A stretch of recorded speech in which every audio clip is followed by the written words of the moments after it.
Hello, everyone, and welcome to Easy English Lessons, the place where mastering English becomes simple and enjoyable. My name is Sarah. And I'm Michael. It's wonderful to have all of you here with us today. We're so glad you've joined us for another episode. How are you feeling today, Michael? I'm feeling absolutely wonderful, Sarah. I woke up this morning full of excitement about today's lesson. What about you? I'm doing really well, thank you. I've been looking forward to this session all week. That's fantastic to hear.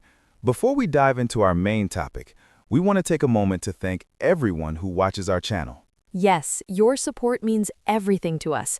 If you're enjoying our content, please remember to subscribe to Easy English Lessons.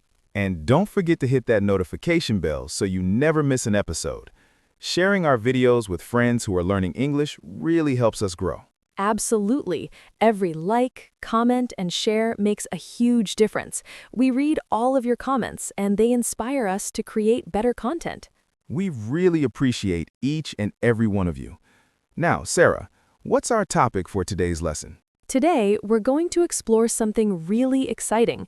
We're going to learn about the present perfect tense and how to use it when talking about our daily activities. The present perfect tense. That sounds quite sophisticated. Is it challenging to learn? Not at all, Michael. In fact, once you understand the basic concept, it becomes very natural. The present perfect helps us connect actions from the past to the present moment. That's interesting. So it's like a bridge between what happened before and what's happening now? Exactly right.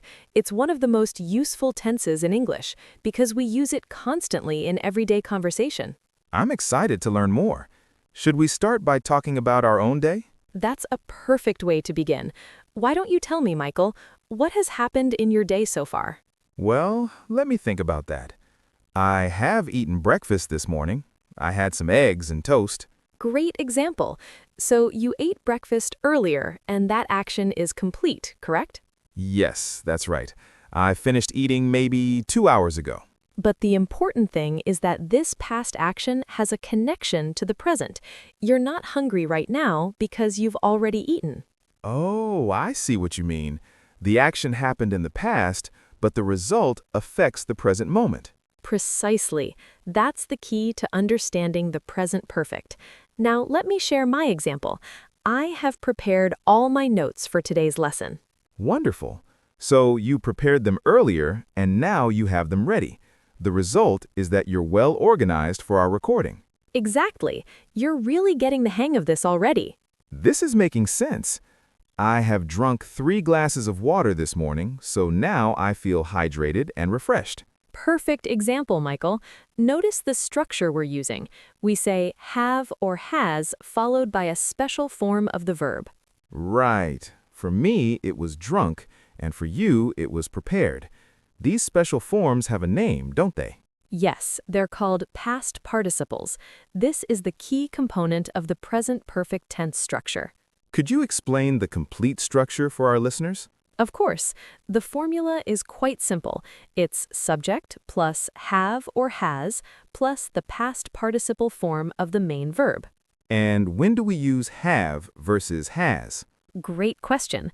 With I, you, we, and they, we use have.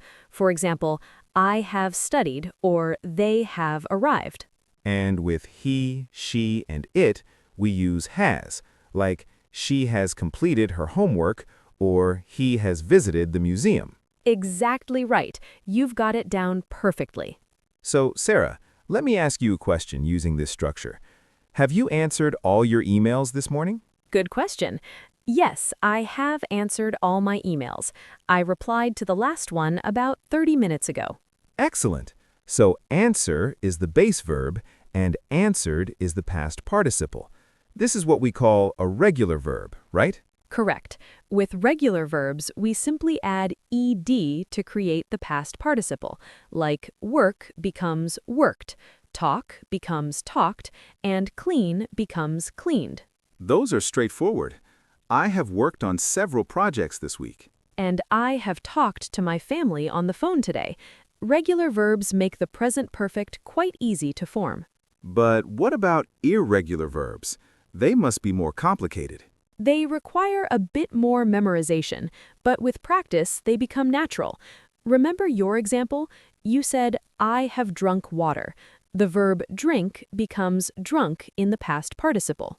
And your earlier example was, I have eaten breakfast. The verb eat becomes eaten.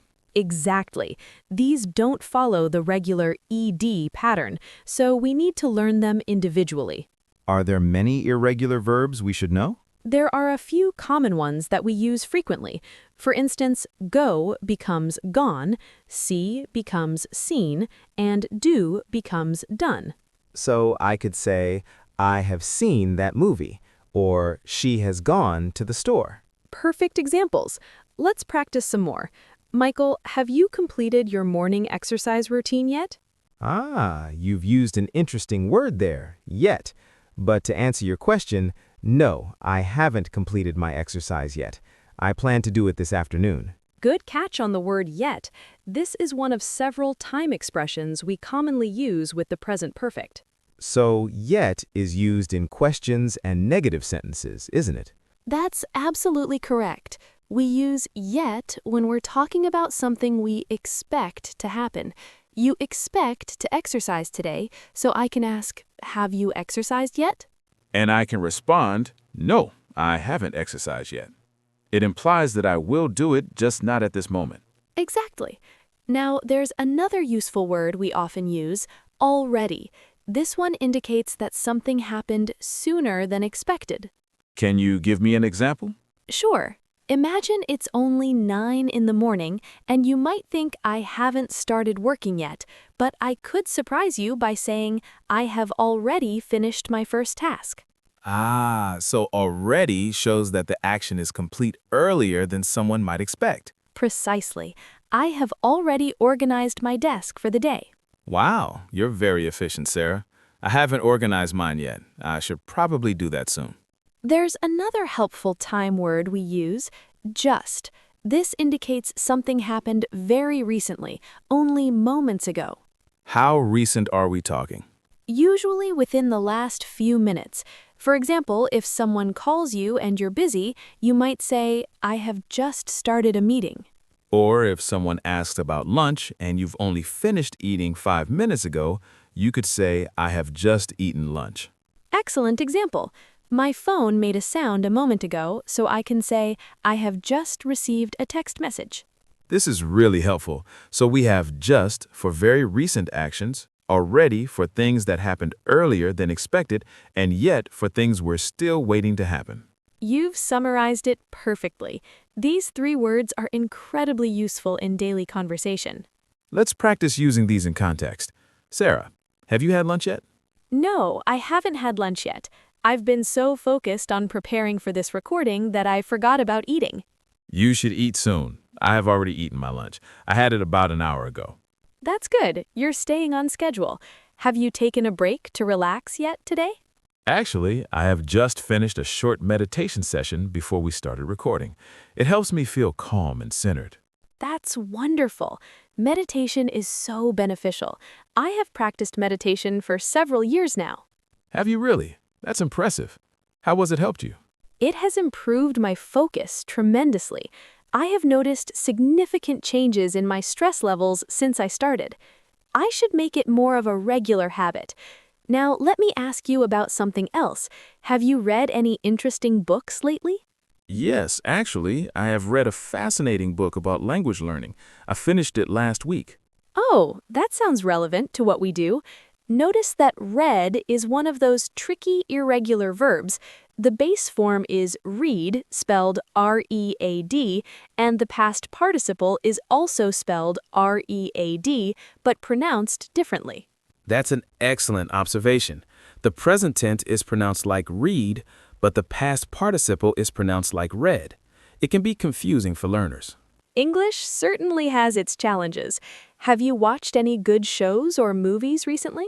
I have watched a documentary series about nature. It's absolutely beautiful. What about you? I haven't watched anything new this week. I've been too busy with work and other projects. That's understandable. Speaking of projects, have you started planning your next creative endeavor? Yes, I have actually. I have begun outlining ideas for a new series of English lessons focused on business vocabulary. That sounds fantastic. Our viewers will love that. Have you decided when you'll launch it? Not yet. I haven't set a specific date, but I hope to have everything ready within the next month. I'm sure it will be excellent. You always create quality content. Thank you, Jazz. You're very kind. Let's talk about other daily activities. Have you listened to any music today? Oh, yes, I have listened to quite a bit of music. I always play music in the background while I work. It helps me stay energized. What kind of music have you listened to? I've listened to some upbeat instrumental music. It keeps me motivated without being distracting. How about you? I have listened to classical music this morning. I find it very soothing and it helps me concentrate. Music is wonderful for productivity. Have you discovered any new artists recently? Actually, yes, I have found several new musicians through a streaming service. Modern technology makes discovering music so easy. It really does. Now, let me ask you about something else. Have you made any plans for the upcoming weekend? Good question. Yes, I have made some plans. I've arranged to meet some friends for dinner on Saturday evening. That sounds lovely. Notice that make is another irregular verb. The past participle is made. Right, so we say I have made plans, not I have maked plans. Exactly. Other examples would be she has made a decision or they have made significant progress. I have made many mistakes while learning English, but that's part of the process. Absolutely. Making mistakes is how we learn.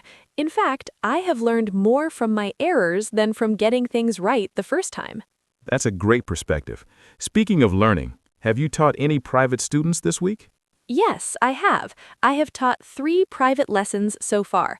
Each student is making wonderful progress. That must be very rewarding. Have they improved noticeably? They have. One student in particular has improved her pronunciation dramatically. She has practiced diligently every day. Consistent practice is the key to improvement. I have noticed that students who practice daily advance much faster than those who only study occasionally. That's absolutely true. Daily exposure to the language makes such a difference. Let's discuss another aspect of the present perfect. We can also use it to talk about experiences in our lives, not just recent activities. That's right. For life experiences, we often use the word ever in questions. For example, Michael, have you ever traveled to Asia? Yes, I have. I have visited Japan twice. It was an incredible experience both times. How wonderful! I have never been to Japan, but I would love to go someday. You should definitely visit. It's amazing. Notice that for negative life experiences, we use never. Sarah said, I have never been to Japan. That's correct. Never emphasizes that at no point in my life has this happened. Here's another example. Have you ever tried skydiving? No, I have never tried skydiving. I'm a bit afraid of heights, to be honest. That's completely understandable. I haven't tried it either. What about learning other languages? Have you ever studied a language other than English? Yes, I have. I've studied Spanish for several years. I can have basic conversations, though I'm not fluent. That's impressive. Learning multiple languages is challenging. I have attempted to learn French, but I haven't progressed very far yet. It takes time and dedication. Have you ever lived in another country? No, I have never lived abroad, but I have traveled to many different countries for short periods. Travel is such a valuable experience. I've met so many interesting people through traveling. Me too. Those experiences have shaped who I am today. The present perfect is perfect for talking about these life experiences because they're part of our past, but they still influence our present. That's a beautiful way to explain it. The experiences we've had make us who we are in this moment. Exactly. Let's talk about the difference between been and gone. This confuses many English learners. Yes, please explain this. Both are past participles of go, correct? Actually, been is the past participle of be, and gone is the past participle of go. But you're right that they're often confused. So, what's the difference in usage? Gone means someone went somewhere and is still there. They haven't returned. For example, John has gone to London means John is in London right now. I see. So if my sister is at the grocery store right now, I would say, she has gone to the grocery store. Exactly right. But been means someone went somewhere and came back. We use it for completed visits or experiences. So if I ask you, have you been to the post office today? I'm asking if you went there and returned. Perfect example. Yes, I have been to the post office. I went this morning and I'm back now. This makes so much sense. So for life experiences, we always use been because we're here now, not still at those places. Exactly. I have been to Italy means you visited Italy and returned. Your experience of Italy is complete. But if I'm asking about someone's current location, I use gone. Where is Maria? She has gone to the library. You've got it perfectly. This is an important distinction that really helps with clarity in communication. Let's practice this more.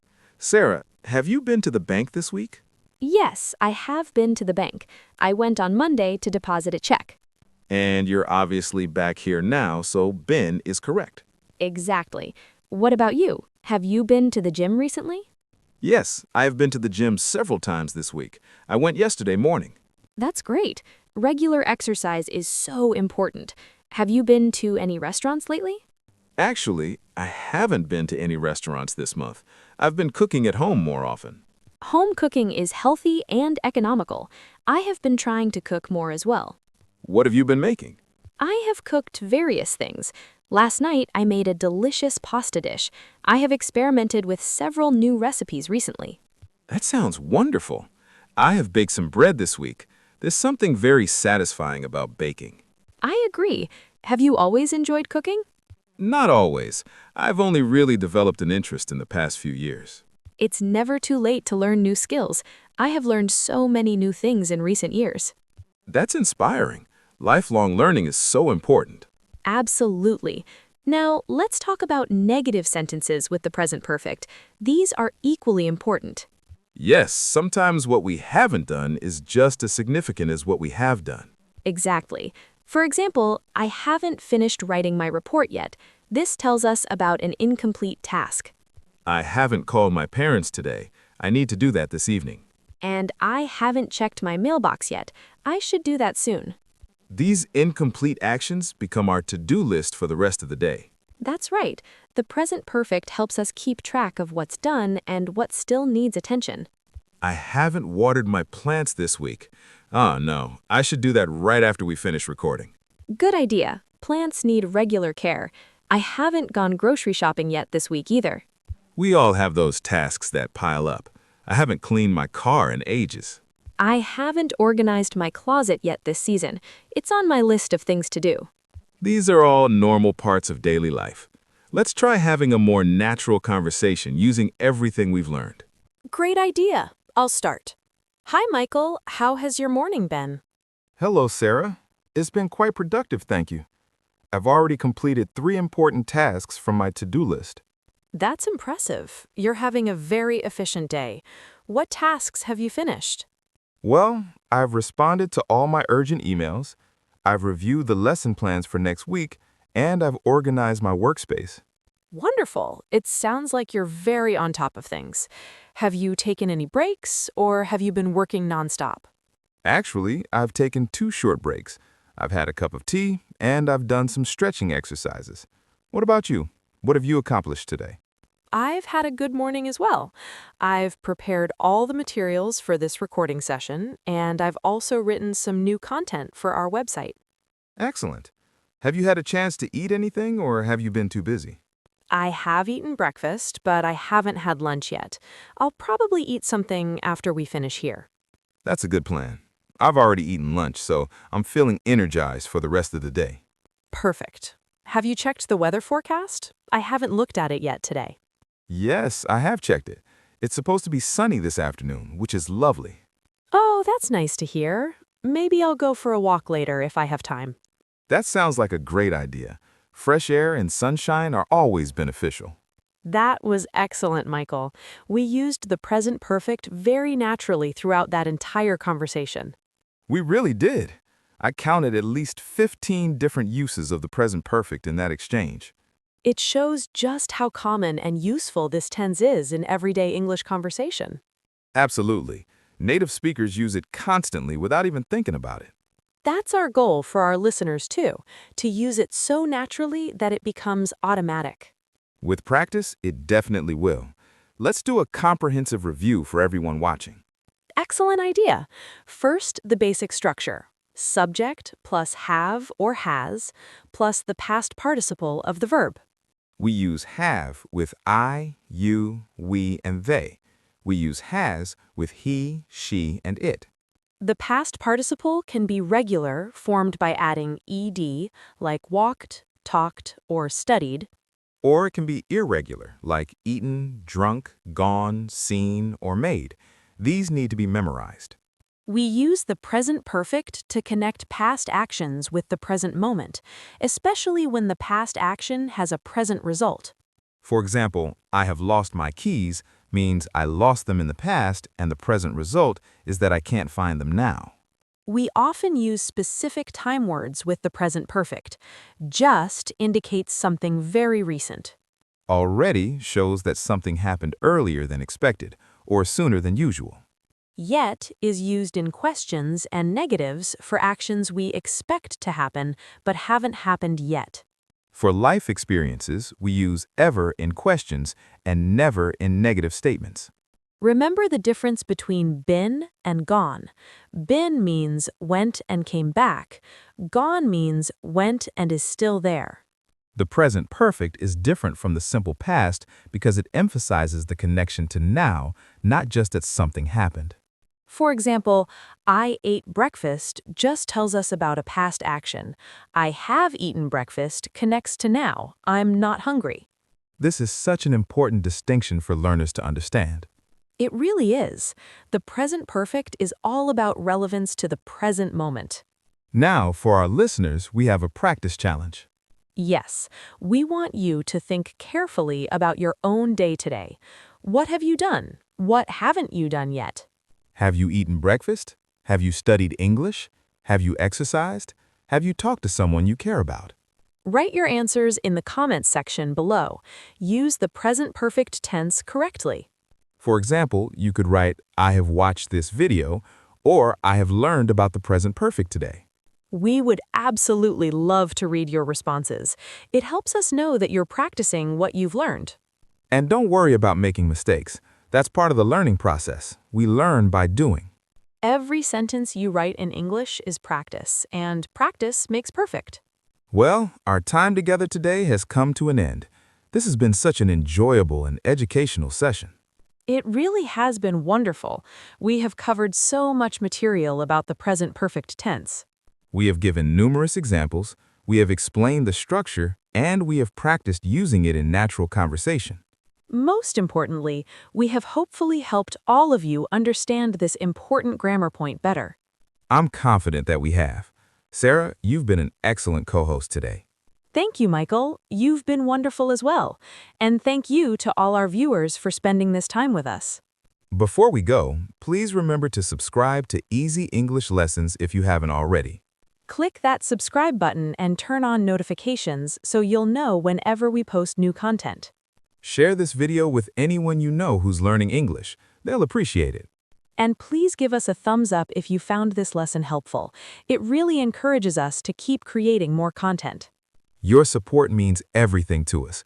We read all of your comments and we appreciate every single one. So don't forget our challenge. Write in the comments, what is one thing you have done today? It can be simple or complex. Just practice using the present perfect correctly. We're excited to see what everyone writes.